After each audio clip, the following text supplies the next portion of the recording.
Сәлем достар.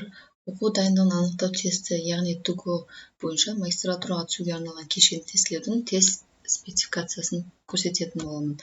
Мақсаты Қазақстан Республикасы жоғары оқу орнынан кейінгі білім беру ұйымдарында оқуды жалғастыра алу қабілетін анықтау.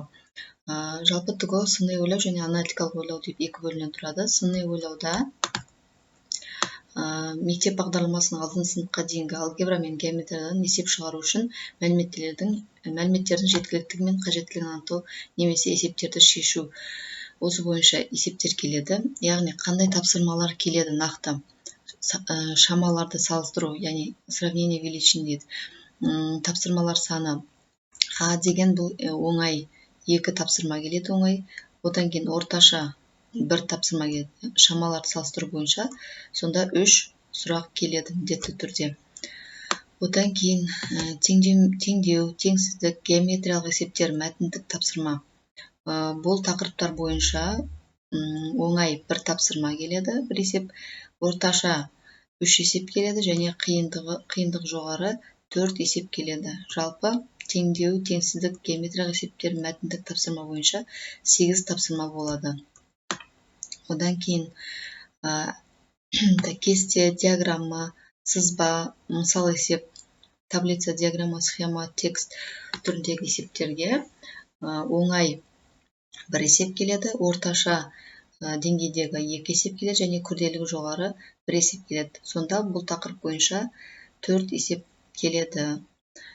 Осы бойынша тест құрастырылады. Сондықтан осы тақырыптар бойынша дайындалсаңыздар жоғары балл жинайсыздар. Енді осы тақырыптар бойынша қазір сіздерге есептерді көрсетемін. Шамаларды салыстыру. Мысалға А-ның Б-ға қатынасы 25. Б тең 5-тен 3 дейді. Енді А шамасы 5-тің А-ға қатынасы, ал Б шамасы 3-тен 1-ге тең. Енді осы 2 шаманы салыстыр дейді. Бұл шаманы салыстыру үшін біз мына жердегі А-ның мәнін тауып алуымыз керек. Оны мына бастапқы берілген есеп бойынша тауып аламыз. Сонда А-ның Б-ға қатынасы 25 қой, 25-тің астында 1 деген сан бар. Енді бұны пропорция арқылы көбейтетін болсақ, А-ны 1-ге көбейтеміз, А болады, Б-ны 25-ге көбейтеміз, 25Б болады. Сонда А тең 25Б болады екен. Енді Б-ның мәні бізде белгілі 5-тен 3. Соны мына Б-ның орнына келіп қоямыз. Сонда А тең 25 өзі тұрады, арасында көбейту бар, көбейтілген Б-ның орнына 5-тен 3-ті қоямыз. Сол кезде 25 пен 5 5-ке қысқарады. 5-ті 5-ге бөлсек 1, 25-ті 5-ке бөлсек 5. Сонда 5-ті 3-ке көбейтеміз, 15. А бізде 15-ге тең екен. Енді барып мұндағы А-ның орнына келіп қоямыз. Сонда 15-тен 5 болады. Ол бізде екеуде алымыда бөліміде 5-ке қысқарады. Сонда 5-ті 5-ке бөлсек 1, 15-ті 5-ке бөлсек 3. 3-тен 1 шығады екен. А шамасы 3-тен 1, ал Б шамасы бізде 3-тен 1 болған. Сонда екеуі бір-біріне тең, яғни А шамасы Б шамасына тең. Келесі, бұл да шамаларды салыстыру, яғни мына жерде теңдеулер жүйесі берілген, сол жерден x, y-ті тауып барып салыстыру керек. Сонда теңдеуді шешеміз, 2x плюс y тең 5 және x минус y тең 1 дейді. Енді бұл жерде біз алмастыру тәсілін қолданып шығарамыз.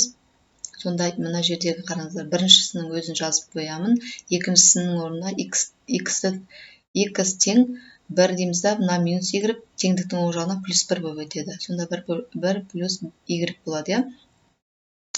Енді осы x-ті мына 2x-тің жанындағы x тұр ғой, сол жерге кеп қоямын. Сонда 2 көбейтілген x-тің орнына 1 плюс y-ті қоямын. 1 плюс y қосылған, қалғанын өзін жазамыз. Плюс y тең 5. Енді осыны арғай шығарамыз. 2-ні әрқайсыны жеке-жеке көбейтеміз жақша ішінде тұрғандарға. Сонда 2-ні 1-ге көбейтсек 2, қосылған 2-ні y-ге көбейтсек 2y болады. Қалғанын өзін жазамыз. Плюс y тең 5. Енді y-тарды біріктірсек, 2y мына жерде y-тің алдында 1 бар. 1y қоссақ 3y болады. Тең, теңдіктен кейін сан 5-ті жазамыз да, ана плюс 2-ні теңдіктің оң жағына қарама-қарсы таңбамен өткіземіз. Сонда минус 2 болып өтеді. 3y тең 5-тен 2-ні алсақ 3. Y-ті табу үшін 3-ті 3-ке бөлеміз, 1 болады. Y-тің мәні 1-ге тең екен. X-ті табу үшін жаңа мына жерде x тең 1 плюс y дедік қой. Сол жердегі y-тің орнына біз тауып алған y-тің мәнін қоямыз. Сонда x тең 1 плюс 1 тең 2 болады. Яғни x-іміз 2-ге тең, y-іміз 1-ге тең. Сонда a шамасы үлкен болып тұрады екен. Келесі мынадай шамаларды салыстыру. Әртүрлі осындай есептер беріледі. Сондықтан мектеп программасындағы теңдеулер, теңсіздік, жай бөлшектер салыстыру, сондай тақырыптарды біліп алу қажет.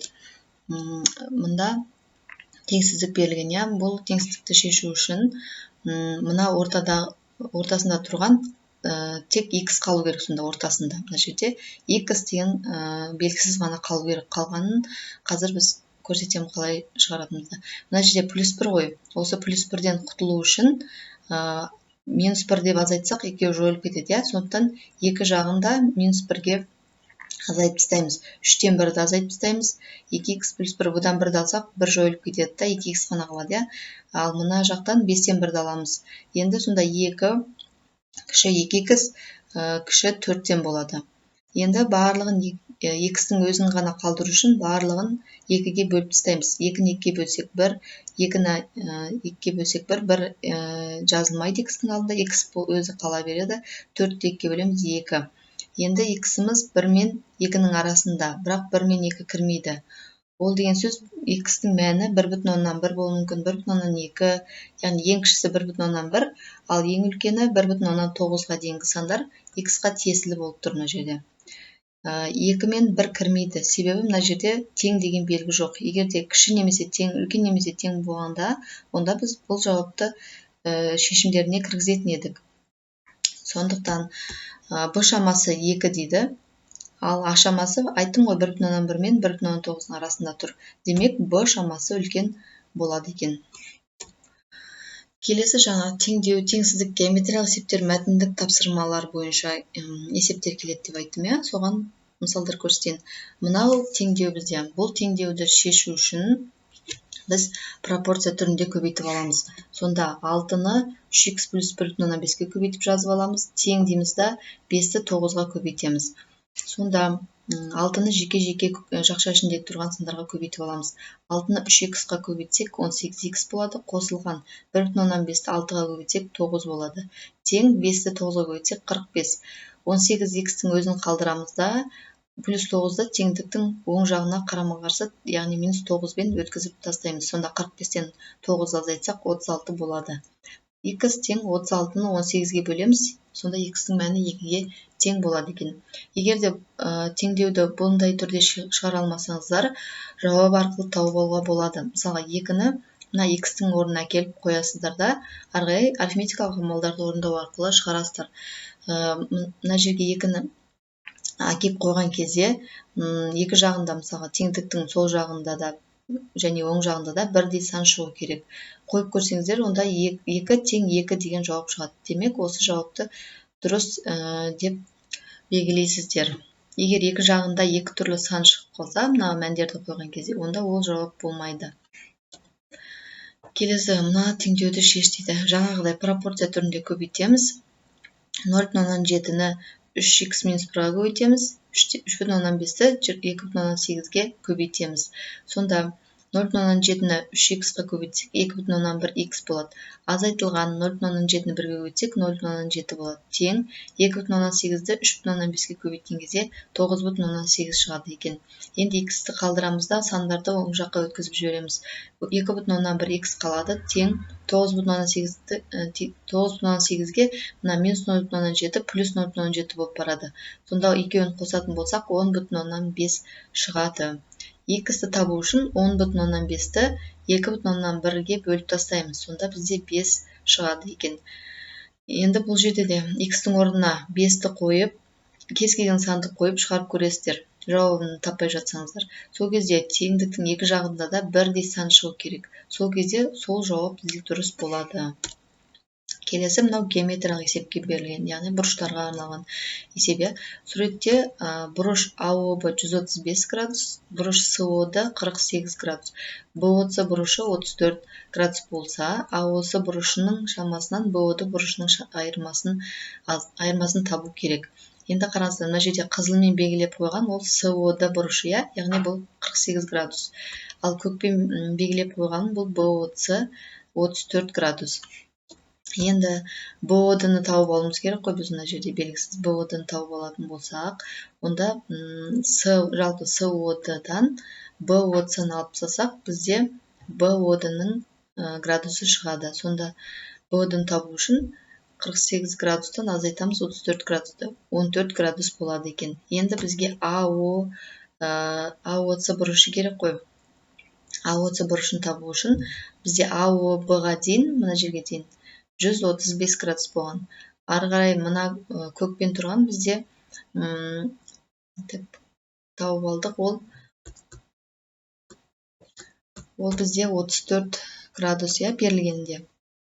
АОБ-ға қосамыз БОЦ-ны, сол кезде АОСы шығады. Ол бізде 169 градус болады екен. Енді осы АОЦ-дан БОД-ның бұрышын азайт. БОД-ны біз жаңа таптық қой, 14 градус болды, иә, мына бұрыш. Енді АОЦ 169 градус, ал БОД 14 градус. Сонда азайтып тастасақ, 169 градустан аламыз 14 градусты, тең 155 градус шығады екен. Келесі кесте, диаграмма, сызба, мысал есептерге есеп қарастырайық. Әкесі ұлдарына мұра ретінде өзінің 18 гектар жерін қалдырды. Шеңберде әкесінің ұлдарына бұрыштық коэффициентпен бөлгені көрсетілген. Ең аз және ең көп жер алған ұлдары жерлерін біріктірсе, жалпы әкесі берген жердің неше пайызын құрайды. Мұнда шеңбер берілген, иә, шеңбердің ішкі градусы 360 градусқа тең. Енді ең көп және ең аз алған балалары ол Нұрбол, және ең көп алған ол Нұрбол, ал ең алғаны Қайрат екен.